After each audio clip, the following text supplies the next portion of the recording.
WPP.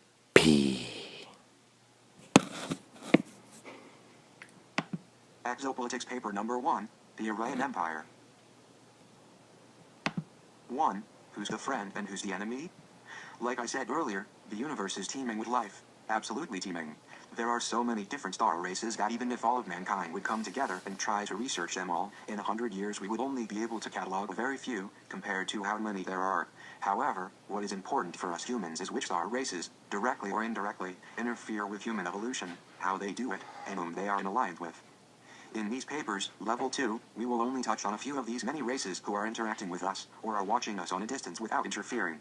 The reason I am concentrating on the Aryans, from Orion and Sirians in particular, is because these two star groups are, and have been having, a greater influence on our evolution than anybody else, I dare say. And not only that, when people try to catalog different ET species, most don't understand that what we think are different races are often one and the same but under another guise. Remember I wrote about how species mostly don't come in the physical, but nano-travel without bodies or spaceships. Spaceships are really not necessary to travel the universe, except for beings who are not evolved enough to put technology aside and travel in spirit. When doing the latter, they can use their avatar to mock themselves up as any kind of being they like. Humans, greys, reptilians, giant mothmen, winged dragons, you name it. These invaders do everything they can to confuse and manipulate us. With that said, I would like to start talking some more about the Aryans and the Aryan Empire. The paper after this one will expose the Sirian lords, the so-called A.M.A, for what they really are, although I like to believe, and there is some evidence for this, that there may be a faction of them who evolved to stages of higher consciousness and are actually willing to assist us in helping ourselves. Helping ourselves is the key phrase, because if a star race says they are coming here to save us, I would run the other way. I have come to the strong conviction that we are our only saviors. Star races who follow universal laws can help us by giving us the tools for self-improvement. Some channeled information goes under this category, but if some say they are coming here in spaceships to save us or take us on board to transport us to some other dimension, I wouldn't believe them. They have their own agenda and only need our permission to come and take you and do whatever they want to do with you, or to come down here to rule you for 1,000 years, whatever the deal is. The disclosure everybody seems to be waiting for, constantly looking up into the skies, is not going to be in form of a mass landing of benevolent ascended masters or other evolved beings. The contact will rather be on a personal level, star beings or star races making a connection with individuals or groups who are working on breaking out of the entrapment. In other words, those who are ready for an encounter.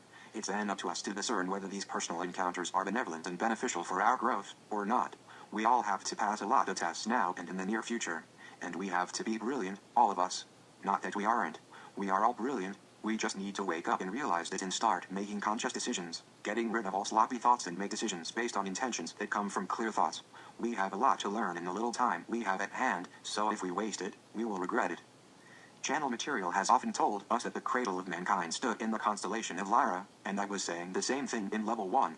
This seems to hold water when we are talking about the human template. It was apparently in Lyra the humanoid template was first tried with success. In Lyra the early galactic citizens saw a star race dawn which looked very similar to the Vulcans in Star Trek. Many researchers in exopolitics DEF have since then realized that this popular science fiction series had a lot of truth in it.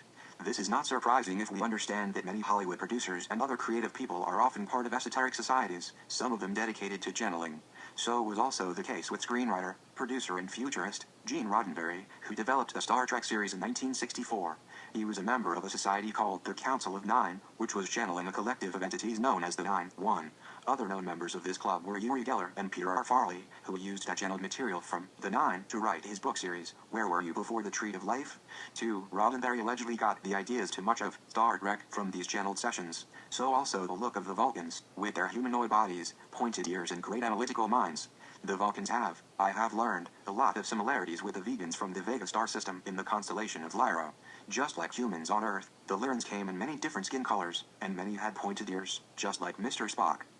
There have been many civilizations on Earth before Homo sapiens came into existence, 250,000 to 300,000 years ago, and the Vegans at one time, once they became founders, helped creating earlier civilizations on Earth which did have the Lyran humanoid template as part of their DNA. This can be read in Lissa Royals and Keith Priest's material and has been researched and built upon by many researchers, including myself. As civilizations rose and fell on Earth, mankind eventually was created by mixing DNA from different star races and the previously existing humanoid species who was being part of an experiment to create a living library on Earth. This experiment, however, was interrupted when the Sirian lords landed on Earth 500,000 years ago, and things changed drastically on the planet after that. But who is behind the experiment with the living library? Some say it was the Lyrans, while others say it was the Pleiadians. We already know that a lot of star races contributed with their own flora and fauna, but I have great reasons to believe that those who instigated the living library came from the Aryan Empire. This may come as a shock to many, because the Aryans, plural Aryan, which signifies beings living in the Aryan Empire, have quite a bad reputation here on Earth. There are star races from the Orion constellation who have a violent past, so some of the bad reputation may be justified, but we also need to keep in mind who are in charge of this planet, and have been for the last hundreds of thousands of years. In my previous papers in this level of learning I said that the Aryans have a matriarchal view on cosmos, while the Sirians have a patriarchal one.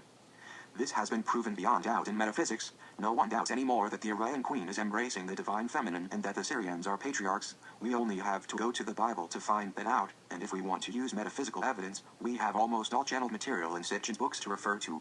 On these matters, I think most of them are in agreement. The question is, why exactly is there such a tension between the matriarchs and the patriarchs?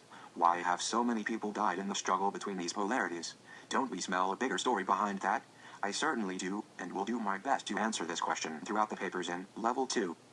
For serious reasons I will go into more in details later on. The Sirians have a strong interest in keeping us in the dark regarding the feminine side of life, and therefore we can expect that information coming from them are mainly with the purpose to deceive or mislead. It is quite commonly accepted by now that beings from the Sirian Empire were the ones who created us as a slave race in a distant past and are influencing our daily life up until this day, and the Sumerian cuneiform proves this as well. But if the Aryans are as bad as some people say, where are they? Why aren't they here, manipulating us, instead of, or together with, the Sirians? Most also agree that the Orion Queen is powerful and a deadly threat to the Sirians, so why doesn't she and her people invade, throw out the Sirians and take over, or chase the Sirians away and become our new slave owners? They must have the power to do so, one would think. So, we know from Sitchin, LPGC, the Pleiadians, and personal encounters, to name a few, that the men of power, the patriarchs, are basing their ideas from the lords of Sirius, B.A.M.I.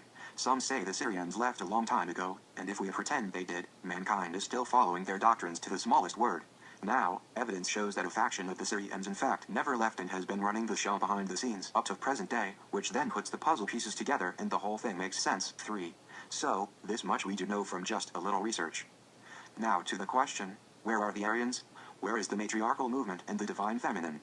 Do we see any traces of that today in any major society? The answer is no. Hence, I dare say that the Aryans are either not here, or if they are not a threat to mankind, or possibly the opposite. Let's go back to the Sirian lords, A.K.A.B.A.M.I. For a moment. It would certainly be in their best interest if we thought that they were the ones who created us, so that we think we are in debt to them. Thus they can keep their stronghold over us and manipulate us as they please. As some of the readers may know, I was recently in contact with Utu, son of King Nanner of the A.M.I. race. I will talk about that later, but he was quick to point out to me that his people are our ancestors and that we need to start getting along and we need to forgive them for what they did to us in the past. This would all be nice and good if it wasn't a lie. They did not create us and they are not coming here in peace, something he basically proved himself, obviously enough. Yes, they came here and hijacked an already existing experiment and created a slave race, but they did not create us. We already existed. My point is that the A.M.I. have an investment here on Earth, which is us. And to be able to keep that investment, they have to lie about our origins. What about other star races? Why would they have to lie about who we are and where we come from? Well, some of them work with the A.M.I., while others have their own agenda, but you can count on that whatever it is, it will suit their own purposes more than ours. The thing that these star races have in common, whether they are working with the A.M.I. or not, is that very few of them say that our cradle stood in Orion. The simple reason for this is that the truth would hardly benefit any of them, and none of them is endorsing the divine feminine. And those who would basically be willing to tell us are watching us in the background, unwilling to interfere due to that they respect basic universal laws. We hear from different sources that Orion is where the divine feminine is most prominent, and that exact information about the feminine is what is being suppressed here on Earth, and that was what made me want to look into this matter a little bit closer. It sounds to me that the bad reputation is misdirected, so we will bark up the wrong tree. 2. A reptilian, beehive society? Old legends and myths are telling us that the Orion constellation is the center of the universe, the place where stars were born. 4. It's also one of the oldest and easiest to pick out. In Greek mythology, Orion is known as the Great Hunter and depicted as a male entity, which is symbolizing the ferocious male Aryan defenders of the empire.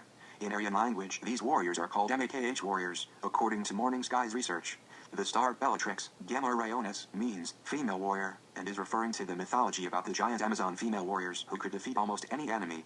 Orion was also the son of Poseidon, and we know that Poseidon is the Greek name for E, or the Enki, whose father, a Surian king of highest rank, number 60 in the Sumerian pantheon ranking system, married the Orion queen as a part of a peace treaty that we're going to get into in the paper after the next. According to Sitchin and the A.M.A, the Syrian king's name is An, or Anu. Orion, with his club, is chasing the bull, constellation of Taurus, although there is no myth speaking of such a battle. The hunter's dogs, Sirius, Canis Major, and Procyon and Gomiasa, Canis Minor, are following at his heels. The latter are representing the Sirians, evolving reptilian species, equals dog race, equals dog star, once being advanced guards for the Orion queen, of what the Aryans call the mother's court, referring to the mother goddess, thus working for the matriarchs. However, this alliance would later be broken. Figure 1-1. Orion the hunter, chasing the bull. Jerry Zeitlin, who translated and wrote a synopsis to Anton Park's first 2 books in the Chronicles of the Gurkha on his website, http://www.zeitlin.net/endanchantment/secrets.html, explains to us in the Worlds section that Orion consists of stars 10 times farther away than Sirius and are dispersed over a large volume of space. Numerous genealogical reptilian races colonies are found in the region, strongly allied and mixed with humanoid beings native to the area. Together they have created a hybrid race. These peoples multiply themselves by sexual reproduction. Although some of the races in the universe are sexual, most races reproduce through genetic engineering and cloning. Sexuality, as we know it in humans, is not the most common way of reproducing if we are counting the overall amount of different species in the whole universe. Among some reptilian races in the universe, the females lay eggs, which then may or may not be fertilized. We can see the latter happen here on Earth as well, among frogs, fish, and interestingly enough, even Komodo dragons, and even more interestingly, in bees. In the bee society, the queen only mates once and carries the seed from the male inside her, which can then be used to fertilize all eggs she ever lays. But moreover, some eggs she lays are never fertilized. These eggs develop and become the drones, male bees exclusively, while the fertilized eggs always become females. This is particularly interesting because the original reptilian Aryan species has often been thought of as a beehive society. Researchers have described them as having the Orion queen in the middle and the rest of the societal structure circling around her. Therefore, the Aryan species has been looked upon as mindless, dangerous killing machines committed to group thinking, whence the actual thinking is done by the queen herself. The rest of the community is then willing to sacrifice themselves without thinking twice to protect their queen. This may, or may not, have been how it all started, but most certainly not how it is anymore, and I'll explain why in a moment.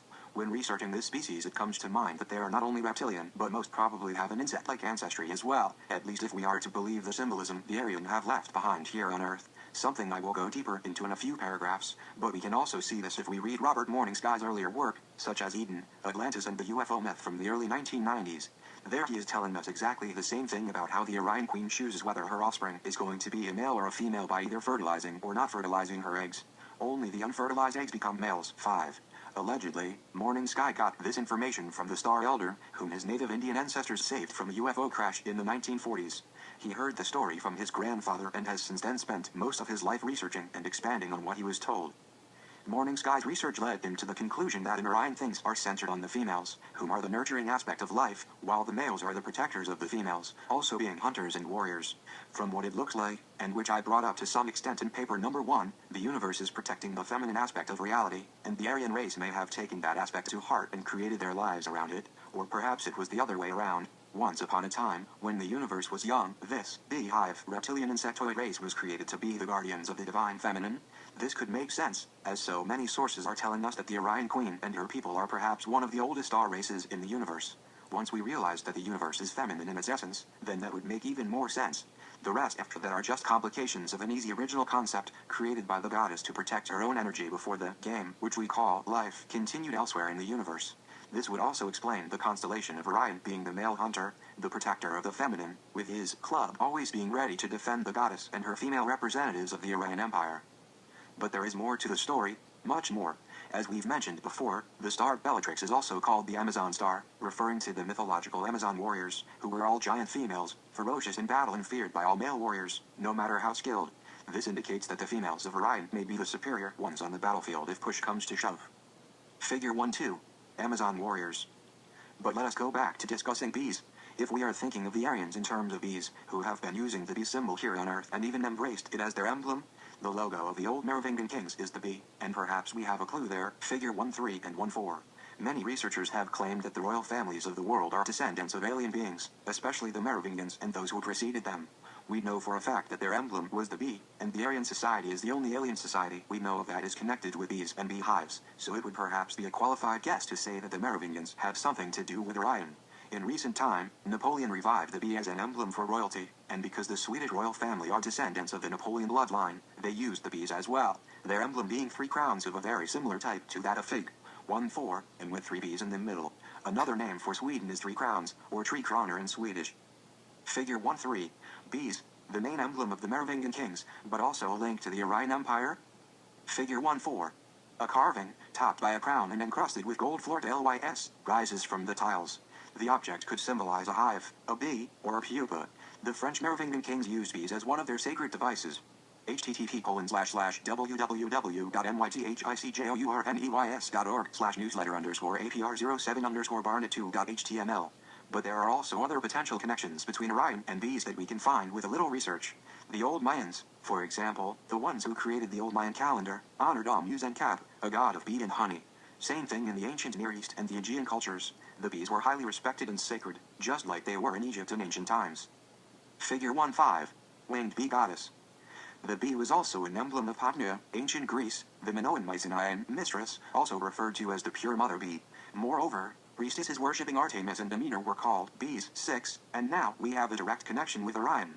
Artemis was by many considered the goddess, and Orion, the male hunter, was Artemis' hunting companion. In Rome she was known as Diana, from whom Princess Diana got her name. After the princess' death, there was a lot of speculation whether Princess Diana was a reincarnation of the goddess Diana. Her Spencer family line is linked to royalty. Artemis can be linked to Turkey, like the webmaster of the website, http://beehaven.hrokU.com points out. In Artemis we have our most renowned bee patroness. As the goddess of nature and the hunt, forests, hills, rocks and rivers, she oversaw the home territory of wild bees. A particularly fascinating part of her history is her temple community, in Ionia, at Ephesus, today's Turkey. Some believe it was a matriarchal community of beekeeping priestesses that worshipped Artemis. In her Ephesus form, she's depicted covered in breast or egg-like carvings, that for a beekeeper, can only resemble the cells queen bees are born from in the hive. At her feet are 2 Amphallo stones. 7. Coincidentally enough, yesterday I listened to one of the Pleiadian lectures, and one in the audience said that a very old, sacred site had been found, either in South or East Turkey, hidden under layers of sand, which was intentionally used as a conservation method, as it seems. It had ancient artifacts hidden there. The Pleiadian told the audience that parts of Turkey, close to the Caucasus Mountains, was once an ancient poem for the honoring of the mother goddess, long before the patriarchs came and took over. 8. So there is an overwhelming amount of evidence that star races from the Orion Empire were here long before the Syrian overlords came. Figure 1-6. Caucasus Mountains. Then, logically, honeycombs are connected to bees, so the term honey in the Bible would be occult symbolism for Orion as well. Even when you research old secret societies, and more recently, Freemasonry, you will find honeycomb symbols, here discussed on a Freemasonic site, http://freemasonry.bcy.ca/symbolism/bees.html. Many mystery schools, before they were taken over by patriarchal forces, were a learning center where they taught the religion of the mother goddess, another thing that has been confirmed by the Pleiadians over the years. Today, the fact that these secret societies were originally based on the divine feminine has been hidden from members of these societies. It's a well-kept secret, because if that came out in public to a larger extent, it could be the beginning of the end for the male dominance on this planet. The only true magic left for people to explore at this time when comes to the divine feminine is certain forms of shamanism, where the shaman is bringing forth the fire, the feminine energy, whether the shaman is a male or a female. All in all, honeybees signify immortality and resurrection. Figure 1-7. Merovingian kings, with long, mane-like hair, and bearded, http://andrewgolf.co.uk/b3_1.html. We all know that the male lion has a mane. The kings of old, especially the Merovingian kings, knew that there is magic power in long hair. Fig. 1-7, and so did the Vril girls, such as Maria or Sik, who were channelers of which supposedly was the Aldebaran Anunnaki back in the pre-Nazi days and during the time of WW2. Another great example is Samson in the Holy Scripture, who lost his great powers when he lost his long hair, a typical pagan story inserted into the Christian Bible. The long hair, red hair in particular, works as an antenna, 8-1, and can often help the person who knows their magic to connect to other dimensions and even the 96%, which is the goddess universe. The long hair also symbolizes the rays of the sun being worshipped as God in old, pagan religions, because the sun gives life to everything on earth, but also, the people of old knew that the sun is a sentient being and our collective oversoul of sorts, with whom they could communicate. This old wisdom is something we now today slowly start to rediscover. Long hair, both among males and females, is not only worn by humans here on Earth, but also by star beings, such as the Surian patriarchal overlords, with their cat-wolf reptilian humanoid appearance, where the men often have golden, black, or red manes. Because of their canine reptilian ancestry, they are hairy by nature, and the males have manes, just like the lions here on Earth. They often wear it long and locked and have long, braided beards. We humans, residing in a living library, where everything alive is seeded from elsewhere, may find it intriguing to think about where the bees, the lions, and the bigger cats and dogs originate from. The lion, here on Earth, is another symbol for royalty. You can see impressive statues of lions guarding the entrances to royal castles, and are also prominent on shields and on royal family banners. The lion represents the warrior aspect of the mother goddess, an aspect that the Surian Dakh warriors possess as well. In mythology, Sirius the dog star follows the mighty hunter Orion, just like the Syrians used to follow the mother goddess of Orion before they rebelled. A few are still serving the mother, but the majority don't. I have found indicators that both Aryans and Syrians use the lion as their symbol, probably because it is signifying extraordinary strength. If we connect the bees to Aryan royalty, we also need to connect the lion to the same, as they are a big part of royal symbolism. Also, in Anton Park's trilogy, the Urma race, which is a lion race, is an Aryan warrior species. On the other side of the coin, the Syrians, represented by the banking families, such as the Rothschilds, have their Lions Club, and the lion and the eagle are often portrayed together in Rothschild emblems, as is the lion and the unicorn. 9.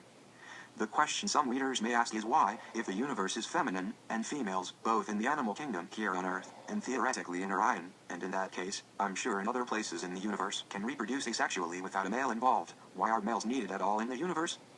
This was a question I asked myself as well, but stumbled on the potential answer when I looked up parthenogenesis in Wikipedia. Parthenogenesis is the scientific term for producing offspring without a male fertilizing the eggs of the female. What I learned was that in parthenogenesis, the offspring will always be a copy, or a clone of the mother. Therefore, no diversity, and no real development. If a male is involved, it adds diversity to the gene pool, and can potentially strengthen the species in the long run. This, in extension, will benefit the survival of the species. Some reptiles, especially those who live on isolated islands, like the ancient Komodo dragons, can reproduce both asexually and sexually by choice. 10. Figure 1-7. Here we see two lions as advanced guards and servants for the patriarchal king. Due to that, the Surian kings turn everything around to their advantage. And what about linguistic symbolism? Robert Morningsky and Anton Parks, both having linguistic skills after have studied ancient languages for many years, have come to the same conclusion, independently of each other. The old Sumerian and Akkadian languages both originate from the stars. Morningsky goes as far as to claim that the oldest language that can be found on Earth, from which most Earth languages today stem from, has its origin in Orion. It's a female language which he's learned, partly from listening to his grandfather's story about the Star Elder, but also as concluded after he'd studied the old languages in his own right. The many examples he gives in his different papers over the years show an amazing array of words and grammar, evidence that is hard to dispute. It definitely looks like he did his research. Anton Parks is not far behind. So, we can say with quite some certainty that beings from the Aryan Empire have visited Earth in the past and left signs of their visits for us to explore, and possibly, their bloodline is still in the human gene pool today. But the traits of the Aryans are not dominant on Earth today, but the Surian traits are. 3. The structure of the Aryan Empire.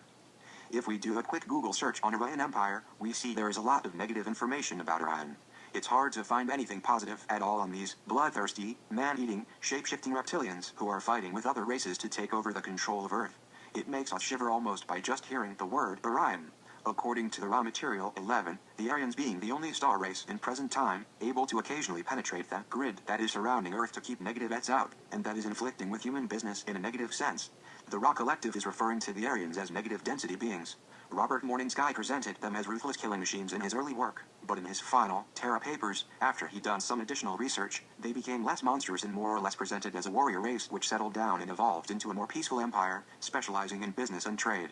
This is easier to endorse, because I have a hard time believing that this ancient star race is based upon mindless non-thinkers and violent man-eaters. Still, how can Orion have gotten such a bad reputation? One would think there would be something good information about them, at least. Well, here is where I have to use the term anonymous, reliable source, or the reader will probably never know the truth. The amazingly bad reputation the Aryan Empire has is mostly due to backstabbing from the patriarchal regime, read the Surian overlords. Because when we think about it, if the universe is feminine in nature and the Aryan Empire, led by the Queen, is embracing the divine feminine, the religion of the Mother Goddess, why would she and her people be so monstrous? This is a free will universe, and anyone can create as they please if they are ready to take the consequences, even war. and it looks like war and conquest is a part of many star races' evolution, while they are still uncertain about their own survival as a species, and therefore need to expand their domains in not always a peaceful manner. However, in time they learn and start expanding by spiritual means instead and usually become more peaceful in the process. For some species it takes longer, again, read the Surian overlords, but others, rather sooner than later, get it. So also with the Aryan reptilian race. They became a peaceful empire long before mankind was even born. They still up to this day sometimes have to defend themselves against intruders of lower consciousness, but they always try peaceful means to show the intruders to the door before they use force. But they still have their MAKH warriors, who have always been ferocious when comes to protect the empire and the queen. See Morning Sky's work for references to these terms. In the far ancient past, there was a conflict between the Syrians and the Aryans, which resulted in a short war, actually, just a few battles and conflicts that were resolved, but then became an issue again. There was also a galactic war raging at one point, but when that happened, the Aryans and the Syrians were in fact fighting side by side as joined forces, and not against each other. These days, the Aryans don't conquer other star systems by force. Instead, when star races evolve in different star systems, they more often than not ask to become members of the Aryan Empire because of its strength, its unity, peaceful nature, but also for trading benefits. The Aryan Empire is perhaps the biggest empire in business and trade in the universe, if we are to refer to the size of the empire, which is vast. It reaches far out from the star constellation of Orion, to other parts of the galaxy, and further into other galaxies. We often think of the Aryans as a giant, reptilian race with scales and greenish skin, sometimes even having a tail, and like I said, being hostile in nature. It is true that the original Aryan reptilian race, which was that of the Aryan Queen, had scales and were very reptilian-like in the ancient past when they were ferocious conquerors. However, that was billions of years ago, and since then they have lost their scales on the most part and look quite human-like. When we speak of the Aryan Empire, we speak of millions of different star races, and they all look different, so it would be incorrect to say that the Empire consists only of reptilian beings. There are all kinds of beings. A good analogy would be the first movie in the Star Wars series, when Harrison Ford, Han Solo in the movie, went into the bar on some distant planet where all these different-looking star races sat and drank. I am not saying that they look like that, but I would assume George Lucas wanted to show that there is variety out there, and there are as many different mindsets as there are star races and individuals in the Empire. So what are the requirements to join the Queendom of Orion? I haven't seen any list of requirements, but it's quite obvious that the star race needs to have come to a stage in their development where their consciousness is high enough not to instigate war with other star races, and they need to abide to the law of free will and the law of non-interference. The latter is very important. It is not allowed by a star race to interfere with another star race's evolution. If they were to mingle with a race on another planet, they need to have permission to do so by the inhabitants on that world, and they need to abide to the rules and laws of that planet. Normally, contact is being instigated for trading purposes. If a star race breaks any fundamental rules, they are talked to and perhaps being warned, and if they repeat their habits, they will be excluded from the Empire. If they refuse, they will be forced to by the MAKH warriors, whereby they usually leave. They are welcome back when they can show that they can follow the simple rules above. Being a member of the Aryan Empire doesn't necessarily mean you have to subscribe to the Aryan religion of the Divine Feminine, but once you join you normally have come to the conclusion already that this is the nature of the universe, although it's not always the case. The Queen is apparently very liberated when it comes to both belief systems and how a star race wants to evolve. She doesn't interfere with any of that, having the understanding that each star race needs to develop in their own pace and in any direction they like, so long as it doesn't harm any other star race. Members of the Orion Empire that I have become aware of are star systems within Orion, Sirius, the Pleiades, and the Andromeda constellation. This, of course, is a pitiful number when I know how vast the Empire is. However, membership world, like I said, includes star systems in many other galaxies as well, such as our neighbor, the Andromeda Galaxy, a galaxy approximately twice as large as our own Milky Way. Every species is allowed to travel freely within the Empire and use the stargates and star highways as they please. To be able to use the galactic highways, the star race needs to be interdimensional and evolved enough to be able to nano-travel. It is my understanding that there are no 3D races in the Empire, because you need to have access to more dimensions than just the third to be able to interact with the more evolved beings within the Empire. However, a star race is normally not stuck in one density or dimension for very long, as they are free to evolve without interference. It's just we humans and some other star races in a similar situation as ourselves who are stuck in 3D for a much longer time than we should. This doesn't mean that star beings who are multi- and interdimensional don't have bodies, although there are some who don't, but they have learned how to split their fire and travel across space and time, independently from their physical bodies. We learned in metaphysics that the universe supports the growth of consciousness and awareness, and I see evidence all around me to that effect. This is the common purpose with all universes as well, as far as I understand.